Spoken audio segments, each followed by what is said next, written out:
Hi there, and welcome to another episode of African Business Stories. Africa is the only region in the world where more women than men choose to be entrepreneurs. What this says to me is that the story of business in Africa is the story of the African businesswoman. So we're on a journey of discovery to find these women and tell their stories. On the show, we will hear from female innovators and entrepreneurs building and running businesses in Africa. They will share the highs and lows of their entrepreneurial journey and lessons learned along the way.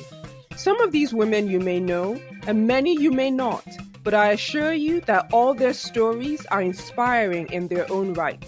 My hope is that these stories will inspire you to reach for your dreams and leave a legacy for generations to come. It makes such a big difference to us if you can rate, review, and share our episodes. You can do this mainly on Apple Podcasts, and you can find us on all podcast platforms. If you're in Africa, Spotify is now available, so check us out there. And don't forget to rate, review, and share. Today, I chat with Anna Ekeledo, the Executive Director of AfriLabs, a network of over 400 incubation hubs supporting entrepreneurs across Africa. They are present in over 200 cities in 53 African countries and serve a collective network of over 1 million entrepreneurs, innovators, creatives, and developers. Born in Russia to Nigerian and Senegalese parents, we talked about her journey to AfriLabs, the incredible success she has achieved in under 10 years, and some of the impactful initiatives they run in support of African entrepreneurs.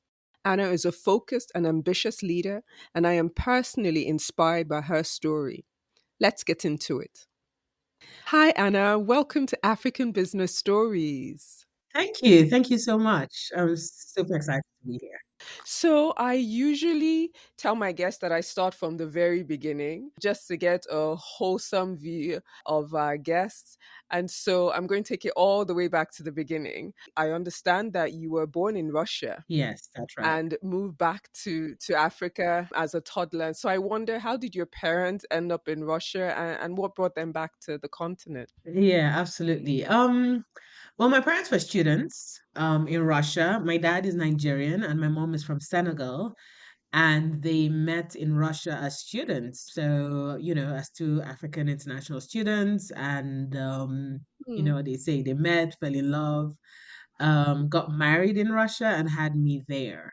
Basically, that's it. And then they decided to move back to Africa because they were very passionate about two things: business and impact. My mom then was in the fashion industry, and then my dad was in trade and agriculture. And they both wanted to also contribute to the development of the continent other than just the business part, which is why they moved back. So when you moved back, where did you move to? To Nigeria? Yeah, so moved to Nigeria at first, Lagos specifically, and then this was about 3 years old, and then moved to Senegal, Dakar, for a bit, and I moved back to Nigeria about five.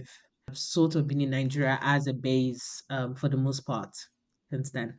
Yeah. How many languages do you speak? Oof, oh my goodness, this is a bit embarrassing, but I only speak English fluently. When I was a No child, way. I'm serious. When I was a child, I could speak only French at some point, which is when I moved to, Okay. Dakar.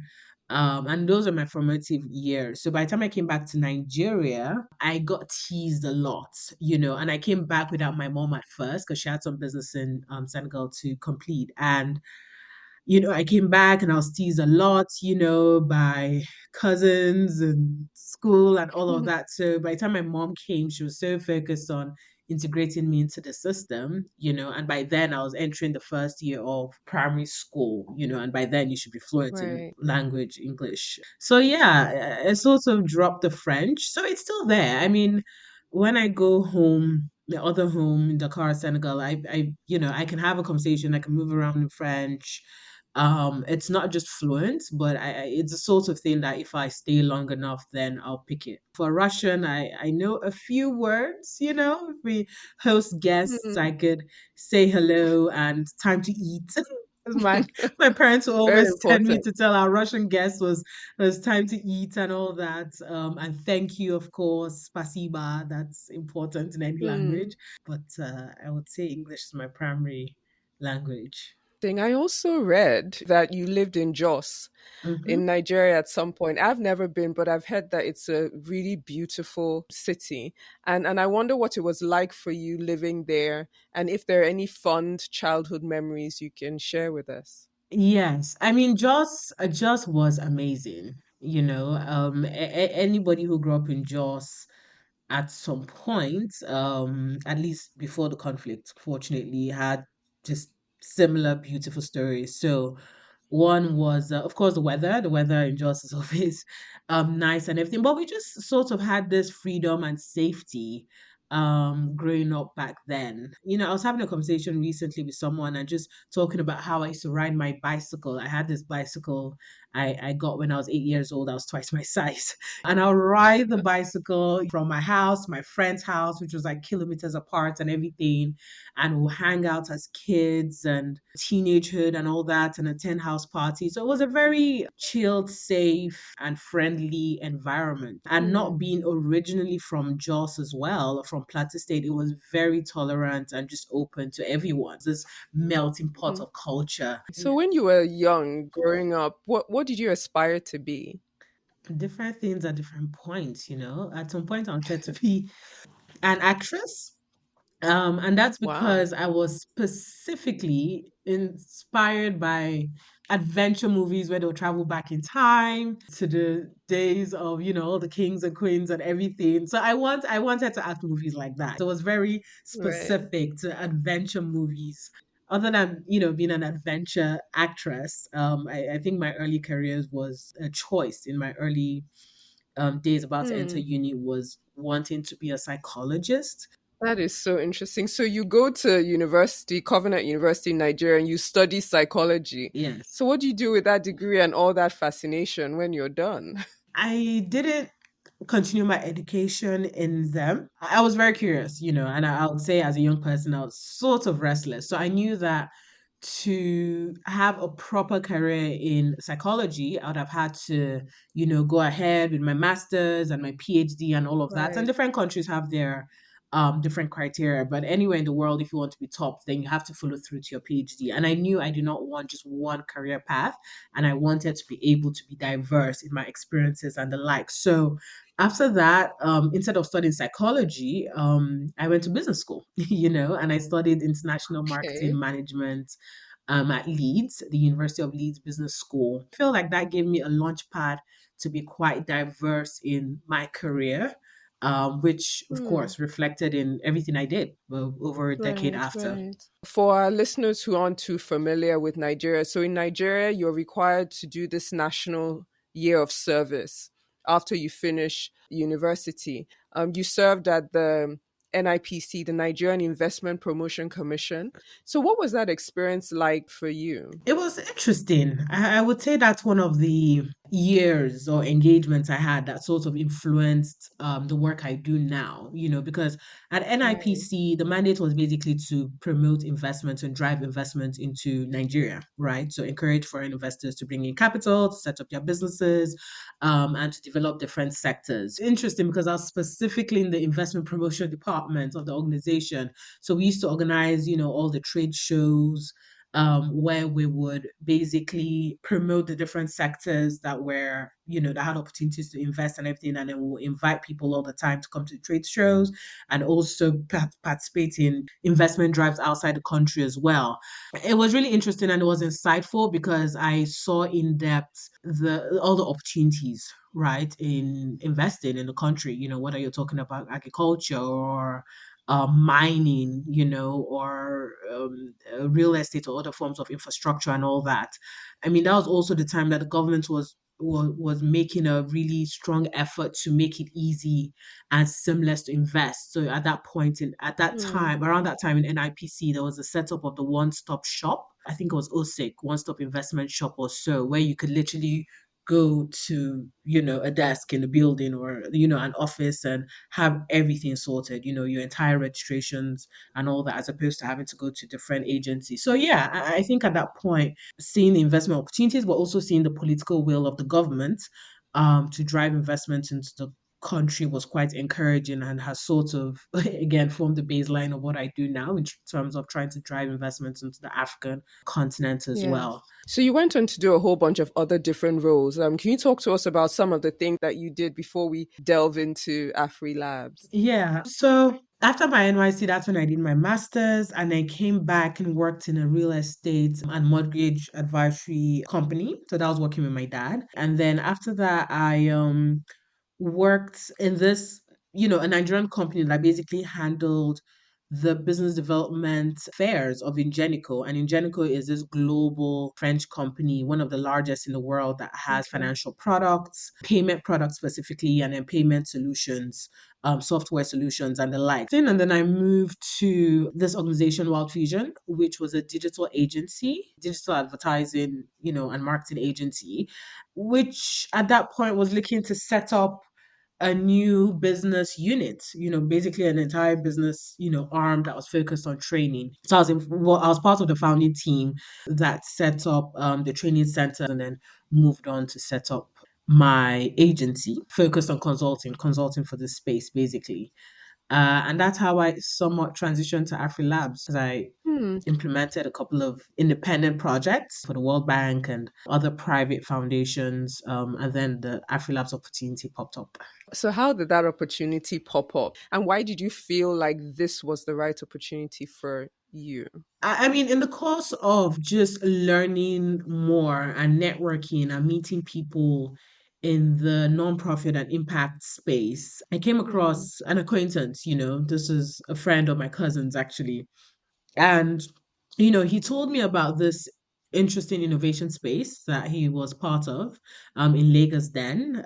It was owned by the government, and he told me about all the great things they do, supporting entrepreneurs and the likes. But he also told me about some of the challenges, from fundraising to sort of figuring out their business structure and the likes, And at that time, the concept of innovation hubs are still relatively new on the continent, right? And me being, I mean, just seemed like a perfect fit. On one hand, there was the business development part of it. There was the building from the inside and restructuring and all of those things I like to do, building out the team and all that. And then it was impact focused. So I had a conversation with him and his boss about coming on board as a consultant, but at that point they were not looking to engage at that level. But a couple of months later, he called me and said, "Hey, there's this organization, AfriLabs, um, impact focused. They support innovation hubs across the continent, and you're looking for someone to come in and drive it. And would I be interested? There's a job opening and everything." I was like, "Sure, I'll have a look at it." So went in and yeah, what I saw was quite interesting. Had a couple of follow-on chats, applied, sent in my ideas on everything that was achievable, and then had a couple of conversations with the chair, and then got recruited officially by the board then. And yeah, that's how AfriLabs basically came about. So why did you feel like it was the right opportunity? I just knew. I know I know that's not a very straight answer, but then I knew because I liked the challenge. At that point, AfriLabs was at a place where it needed to build a proper organization. It was a virtual network at that point. There were 40 members across 20 countries, but then there were systems and structures that needed to be built. There was no official secretariat, that's like headquarters, and it was basically run like a virtual model. When there's funding, come together, do Hmm. activities, events, and all that. So on one hand, I like the challenge. As I mentioned, I like building. I consider myself as a builder. So I was like, okay, let's do this. I like the impact focus. Everything that AfriLab stands for is impacting the African community, and economy and people through innovation, tech, entrepreneurship, and all that. Tell us a bit more about AfriLabs. Mm, What is AfriLabs? What does the organization do? yeah.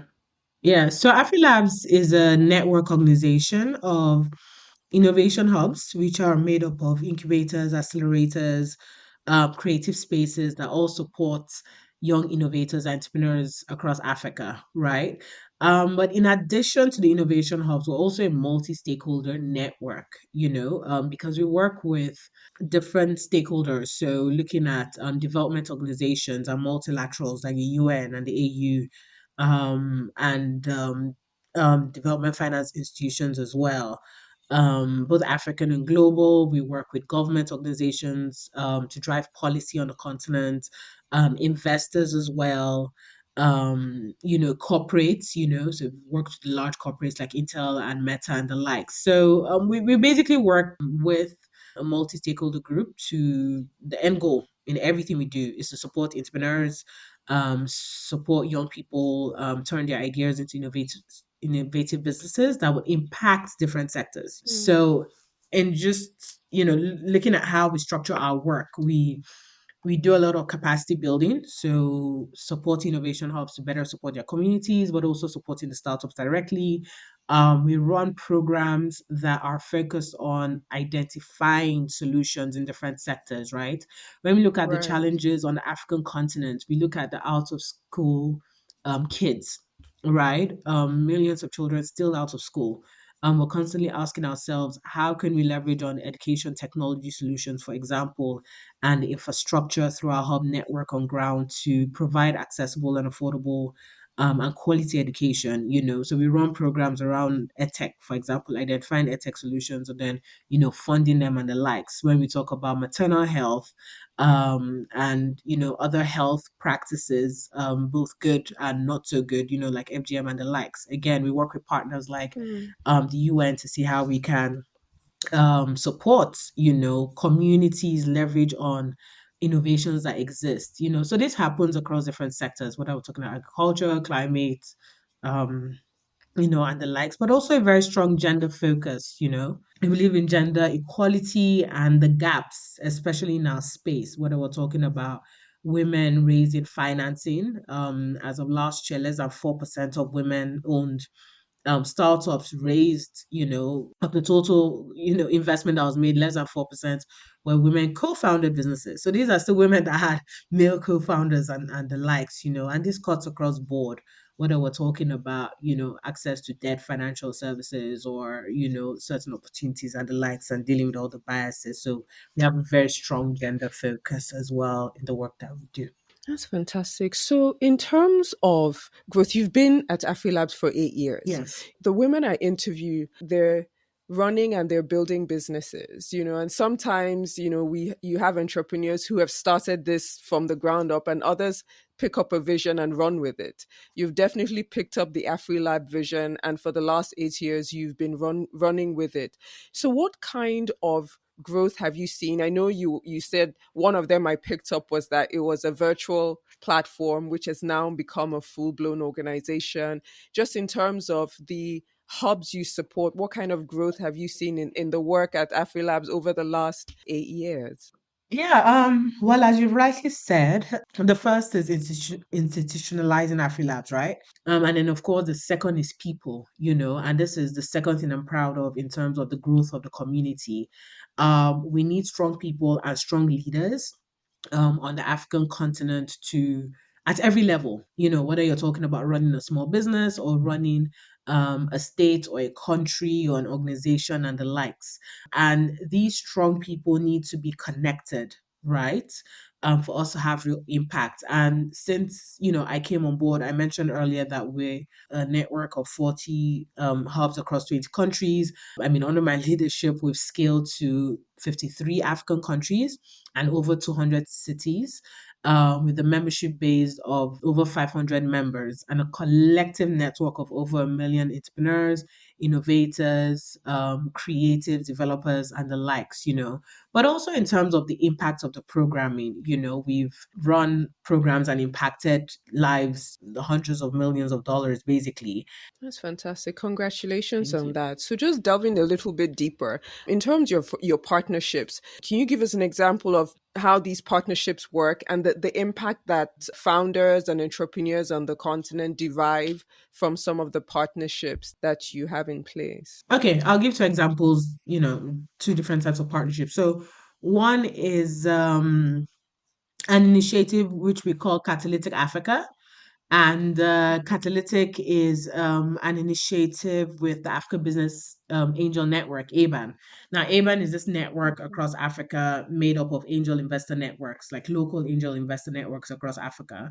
And basically, what we did with them about 3 years ago, yeah, is we came together and formed this joint initiative whereby we connect the entrepreneurs within our network to the angel investors within the ABA network, right? Because, of course, one of the challenges that entrepreneurs face is raising funds to build their businesses, especially at that early stage. Yes.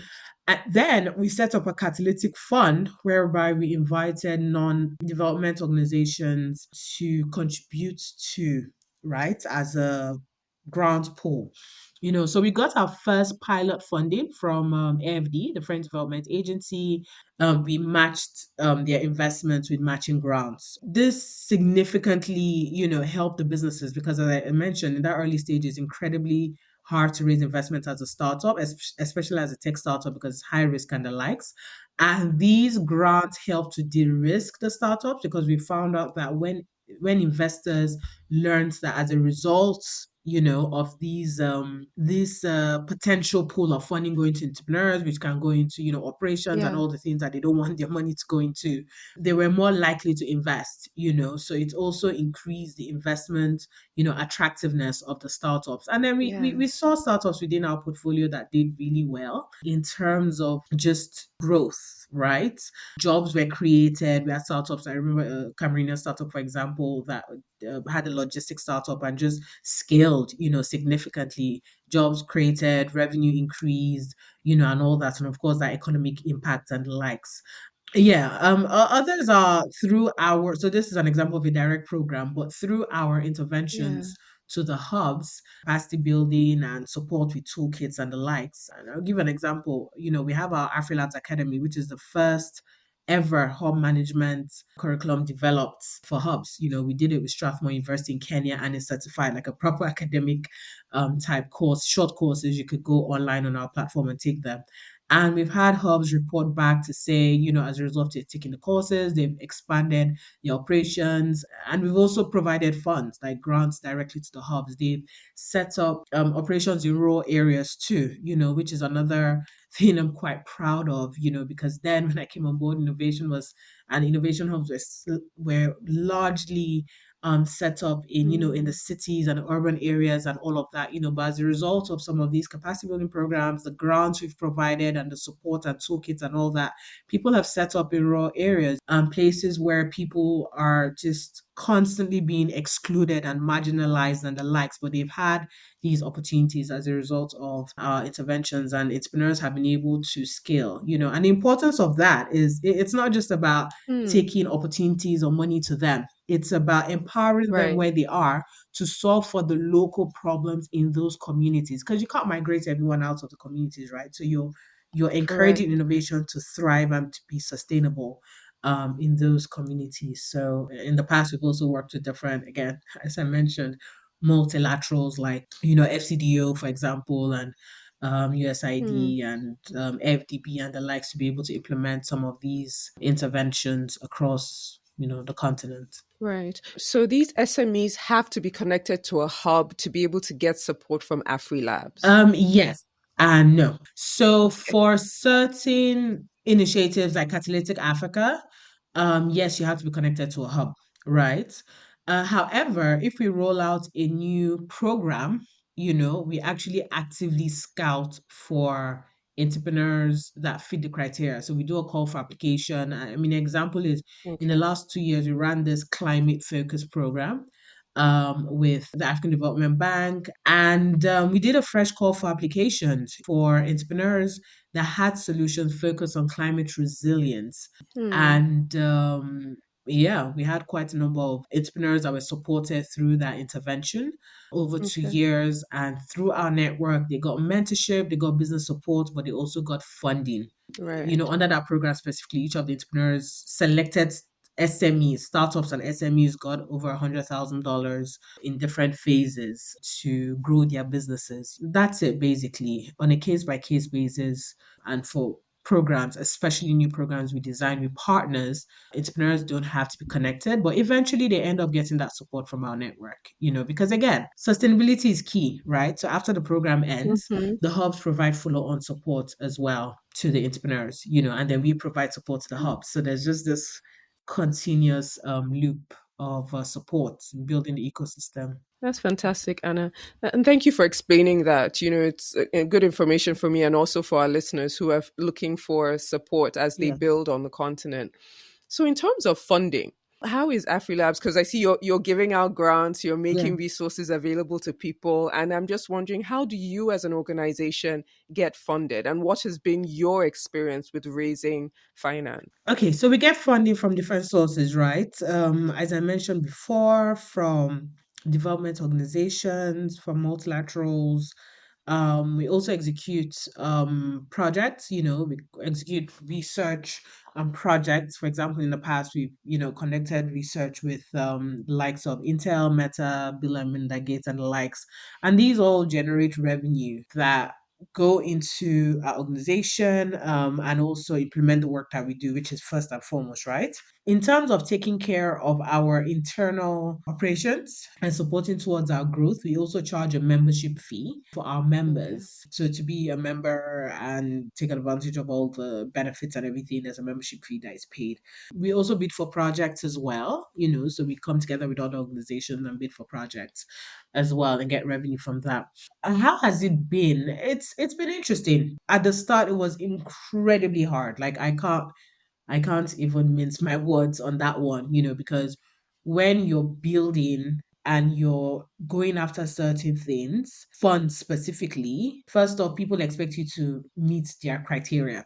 You have to have this system, you have to have this. Do you have your accounting system in place? Do you have this, and all of these things. And it was tough, but it was also a motivating factor, because for everything that was asked, do you have? I would go back and say, sure, we have it. Of course, if it was things that we couldn't, there's a category of things, right? There's do you have, and this is something you can basically build in the next 1, 2, 3 weeks, right? And you say, Correct. sure, I'll get back to you on that. You go build it and come back and say, yes, we have it. That's right. And there are things where the timeline does not just permit you to have it. So you're like, painfully another loss, but now we're going to have it so that next time that opportunity comes into place, we build it. And that's how we built, Yeah. and now we have structures and systems, as I mentioned, are, global standards as well. Our team is diversified and, all of that.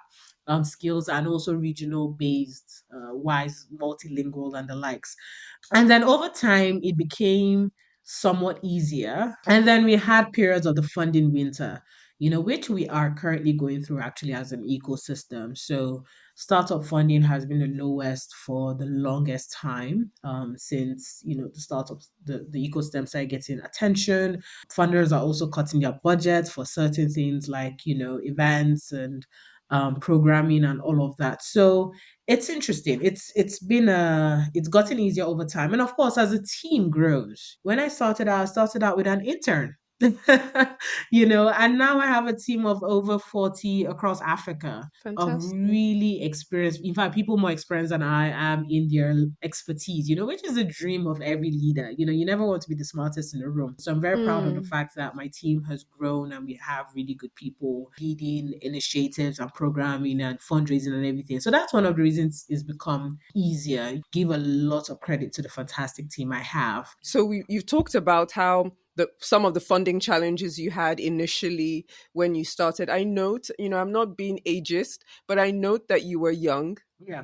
You were young when you took on this leadership role, and I wonder if that posed any kind of challenge at all. It could have been a no-brainer and it could have been fine. But I wonder, knowing the our culture Yeah. and what our society is like on the continent, I wonder if that played any kind, if that was any kind of challenge Yeah. to you in taking on this role. So yeah. Yeah. So yes, and so yes was a challenge at some point. On the other hand, I think it was also a blessing. I'm not sure if I'd have been this resilient Okay. at the age I am now, and just dealing with some of the challenges and all that. In terms of age, yes. I mean, I found myself in certain rooms where I was the youngest in the room. And Mm, then also there's also the gender play.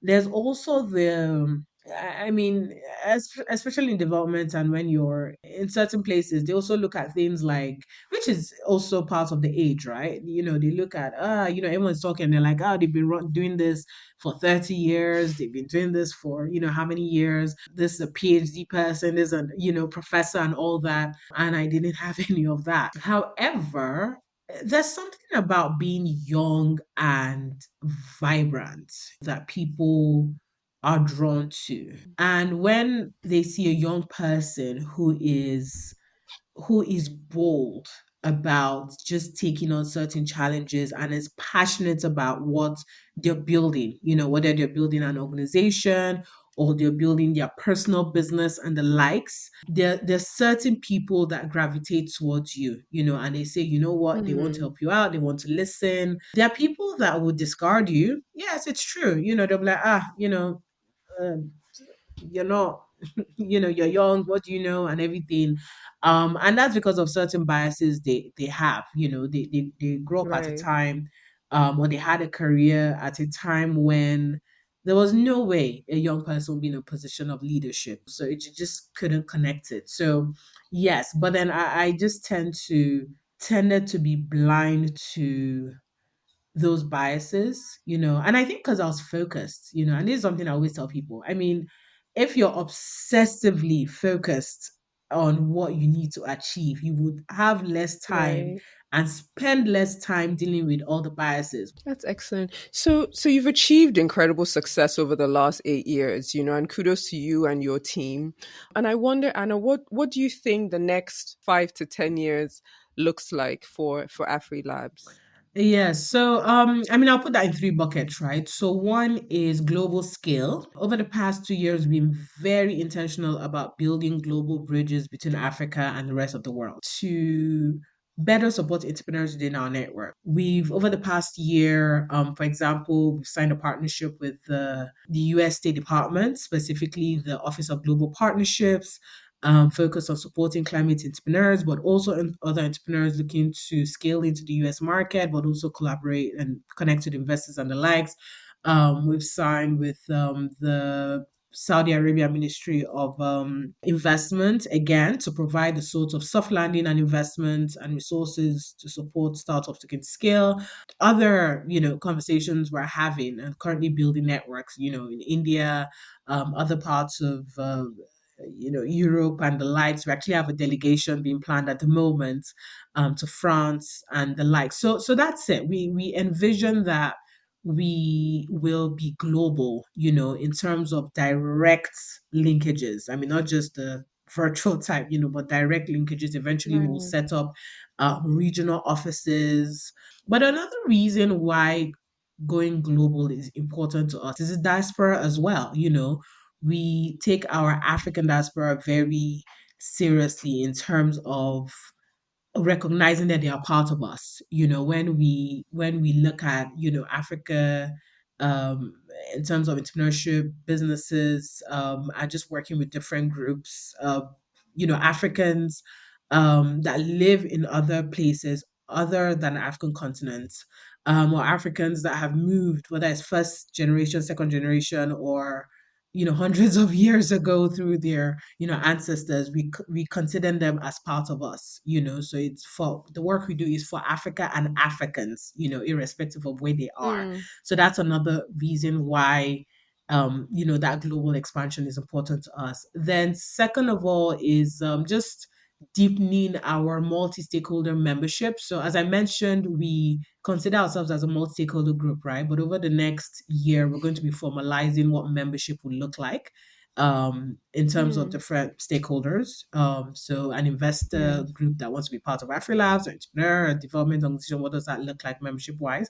And then lastly is just deepening our impact across the different verticals. I've mentioned that working across different sectors is important to us because of the social impact. So when we look at the numbers, if we're going to really be Hmm. ambitious in the next 5 to 10 years, as a result of our work and our community, which we're building, we want to directly and indirectly contribute up to $1 trillion to the African economy through the digital economy. So Oh. that's it, basically. That's fantastic. That is fantastic.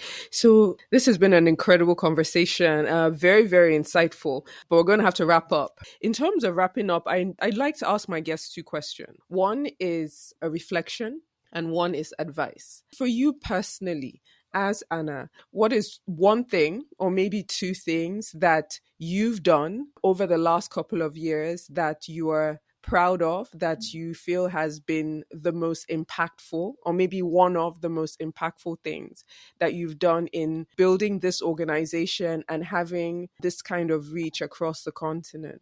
Building the organization to this point and establishing it as a proper institution, recognizable. And I mean, I don't say this lightly because I see similar type organizations that started out as an initiative, and there's that struggle to just move from an initiative or a community to this point. And then our reach. One of the things my team and I are always proud of is say, we have the largest network after the African Union.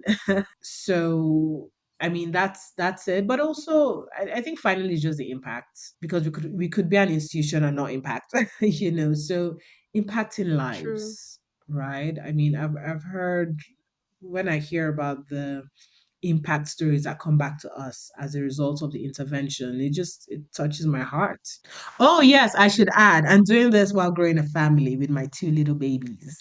Yes, an amazing husband. I actually got married a few months after I started running AfriLabs. So I have a very amazing partner Wow. that's, been supportive throughout this process. So I'm proud of that as well. That is amazing. So, in terms of advice, what advice would you give other women who are building businesses Mhm. across the continent? So be resilient, even in the face of challenges, just keep on going. Don't take it personal. I know it's hard because as a woman, as a young person, there's just certain things that will come at you. But then again, like I mentioned earlier, just focus on what you're looking to achieve and then learn. Another thing that helped in my journey and even with my team is we're constantly learning, reflecting. We reflect from successes, we reflect from failures, and then we take those reflections back into building, and it's so important as an entrepreneur, or as a leader, like know when to keep going, know when to change strategy, know when to completely pivot, and all of that. Then balance, that's very important. I mean, if there's certain things I would do over again is Hmm. be more balanced because I was quite intense at some point. It's just like all work, work, work, work, work, and everything. But one advice I would say is that the quality of the hours you put in is more important than the quantity of the hours. So focus on being strategic. When you do that, you build faster, you see things from a higher playing field. But most importantly, it frees up time from just being in the everyday grind to spending time with things that matter as well, like family, friends, self-care, and the like. Just make sure Hmm. that, you're dedicating time to what's important as well. Thanks for that, Anna. Thank you so much for your time. This has been such a great Thank conversation. you. Thank Thank you. you. And thank you. Thank you for having me. Thank you so much for listening. If you're not already subscribed, please do so on Apple, Spotify, or wherever you get your podcast. And don't forget to leave us a review so we know how we're doing. I'm Ekeledo Okoye, and you have been listening to African Business Stories.